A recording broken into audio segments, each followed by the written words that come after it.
ابھی تفصیل سے عرض کرنے کا موقع نہیں ہے، لیکن میں نے اپنی زندگی میں اپنی ان آنکھوں سے کتنے معجزے دیکھے ہیں۔ میں نے اپنی آنکھوں سے خود تقریباً 400 برس سے زائد، 400، 450 یا 450 سال قدیم ایک شہید کا لاشا دیکھا جس کے گلے سے قطرہ قطرہ لہو ٹپک رہا، اور یہ کوئی معصوم نہیں تھا،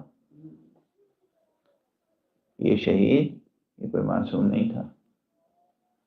صلیبی جنگوں میں جو کروسیڈز وار ہوئی تھیں، صلیبی جنگوں میں وہ شخص اسلام کی خاطر جنگ کرتا ہوا شہید ہوا تھا، اور اس کا لاشا میں نے خود دیکھا کہ اس کے گلے سے لہو رسا۔ اگر اس شہید کے لہو کے قطرے رواں دواں ہیں تو حسین ابن علی یہ کتنے واقعات ہیں۔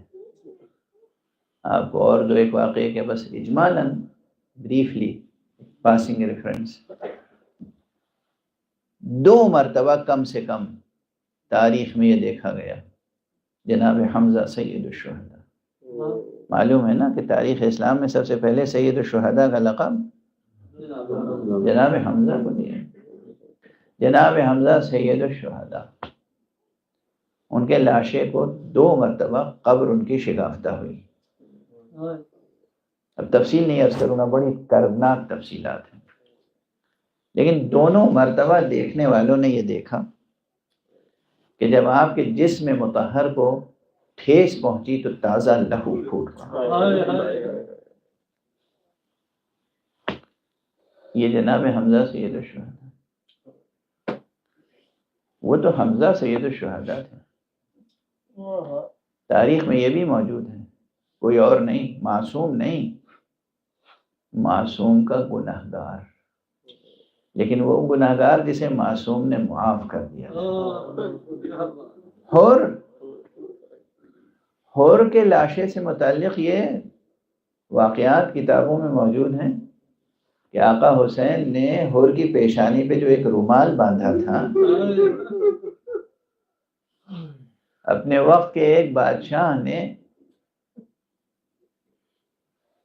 حور کی قبر کھلوائی کسی تحقیق کے غرض سے، تحقیق کے جذبے سے، اور جب دیکھا کہ حور کے ماتھے پر ایک رومال بندھا ہوا ہے، معجزے در معجزے۔ پہلے تو یہ کہ آپ دیکھیے سائنس کیا کہتی ہے، آپ زمین میں جب دفن کر دیتے ہیں تو کتنی دنوں تک یہ جسم آپ کا رہتا ہے تر و تازہ۔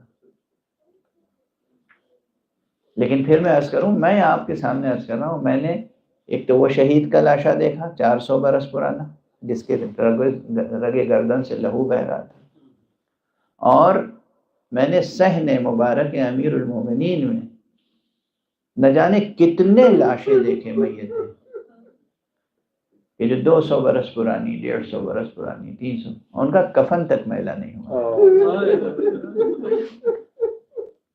تو ایک تو یہ معجزہ، اور پھر یہی نہیں، شہنشاہ نے کہا یہ جو رومال ہے، میں نے سنا ہے کہ یہ تو رومال فاطمہ زہرا تھا۔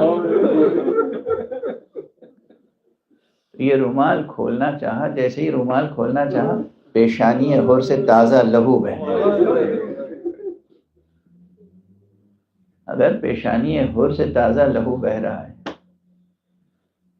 اگر سید الشہداء حمزہ کے لاشے کو ٹھیس لگ جائے اور تازہ لہو پھوٹ پڑے، تو آپ تصور کر سکتے ہیں کہ آقا حسین کا لہو کیا خشک ہو گیا۔